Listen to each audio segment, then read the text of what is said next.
This movie definitely just made me want a pet monkey to sit on my shoulder more than anything.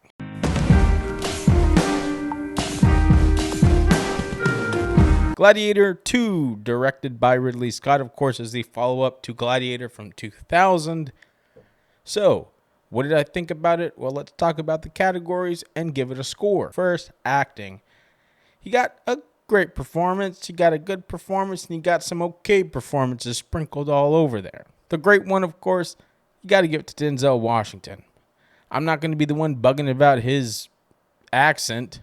Doesn't matter. Don't care. A great performance is a great performance, and he did it. His character has depth, his character has motivation, his character has an arc that I really, really enjoy seeing. Then you have Paul Mescal as the kind of lead in this film, right? Son of Maximus from the first film, and he does good. I wasn't just completely wrapped in him as a character, but he did good. I didn't hate anything in particular. I just felt that there wasn't enough oomph, if that makes any sense. Of course, the other good ones are going to be Joseph Quinn and Fred Hershinger. He is good. They're both a good yin and yang as twins, and I enjoyed their dynamic a lot throughout the film. Everyone else is kind of just nothing too memorable, nothing too great. They just felt like vehicles for the exposition and the plot to move forward. I tossed and turned with what rating to give it, but I honestly think there wasn't enough great performances to push it over the edge. So in this case, I'm only going to give it a half a star, or since it's Gladiator, just a visuals.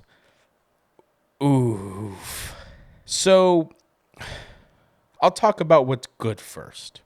The set design, the costume wardrobe, beautifully done. I would also probably say the makeup is good as well. So those three aspects of the visual piece of this film is done, I would say, to perfection. It's so good.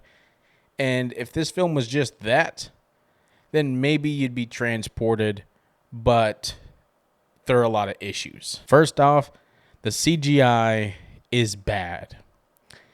And it's not just, I don't think, bad, it's horrible.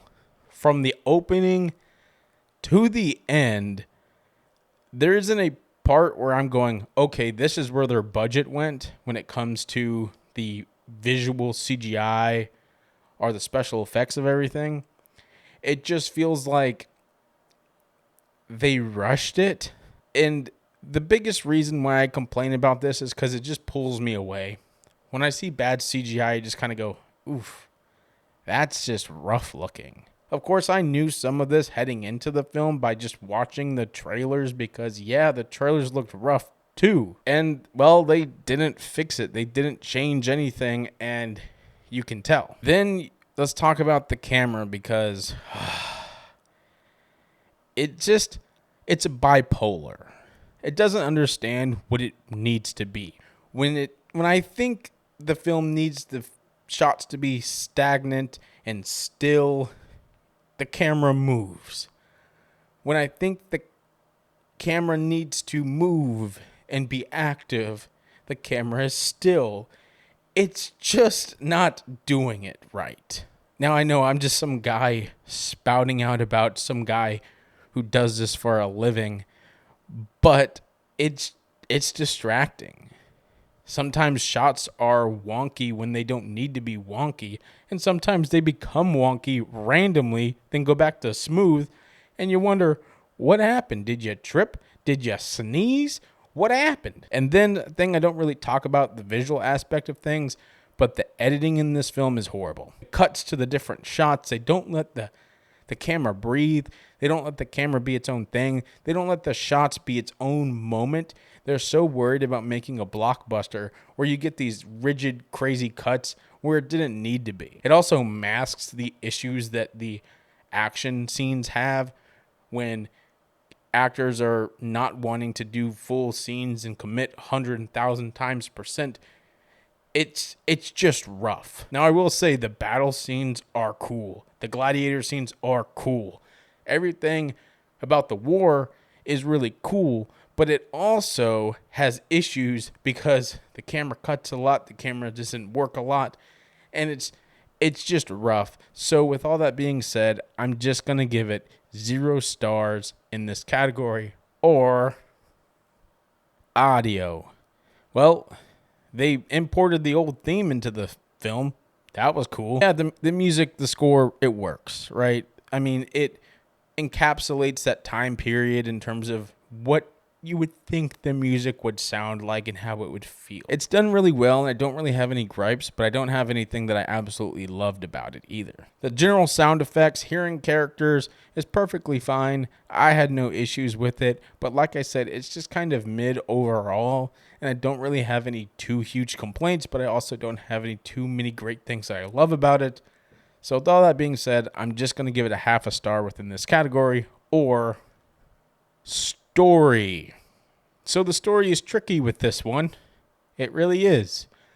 Because with it being an epic and being Ridley Scott, it's going to take a long time to get there. It's a slow burn. It's a roller coaster that takes a long time to get there, but when it does, it works. I'm not going to lie to you.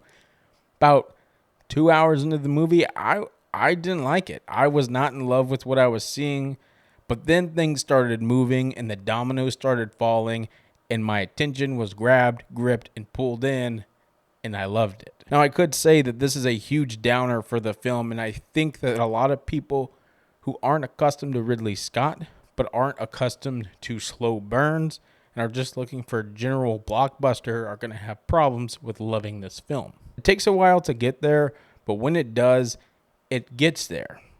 Now, I will say, once it gets there, there isn't much time left, so it kind of just goes by it all.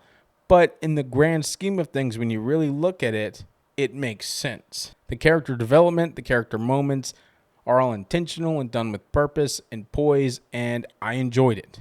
Now, of course, there isn't going to be any great speeches like the first one had, but the film still does offer a solid story that I thoroughly enjoyed. So overall, I'm going to give it a full star, or enjoyment. So yeah, I had a lot of problems with this film, but I also had a lot of love for this film. I do think Ridley Scott has lost a little bit of that fairy dust magic that he once had, but I still do think he has a lot to offer when it comes to filmmaking. I still wish that he could finish out his Alien trilogy, but we'll never see that. I do think this film is late to the party, though. I mean, it's been 24 years, and this sequel just feels like, yeah, it should have probably came out like 10, 15 years ago at least. Because, like I said, with the visuals, like, it just doesn't land when it comes to the visual aspect of this film. So it's not like, oh, we waited 24 years because we wanted to do this scene or whatever, and the technology just wasn't there. And I was just perplexed because I go, it doesn't look that great. Like I said, it definitely feels rushed, but it still gives the same vibe to Gladiator, and is definitely going to be an interesting if you watch back to back. Gladiator is one of my favorite movies of all time, probably top 50. Did I love this as much as the first one? No, not at all. I would say not even close. This film has a lot to offer. I do think the overall story structure is a lot better than the first movie. But then again, like the first movie, if you understand the behind the scenes of the whole writing process, it was a mess. So this seemed a little more cohesive and had a general direction, while the first one was kind of like all over the place and found its way. I'll at least give it that. Overall, my enjoyment was mid. But, like I said, those last 30 minutes got me. And the action scenes, even though that the overall choppiness of it frustrates me, it was still enjoyable. There are a couple kills in there that I absolutely loved. So honestly, I'm going to be generous here. So I'm going to give it a full star out of 1 within this category, or a So if you're keeping track at home, that means Gladiator 2 gets 3 stars out of 5, or I think the film is mediocre.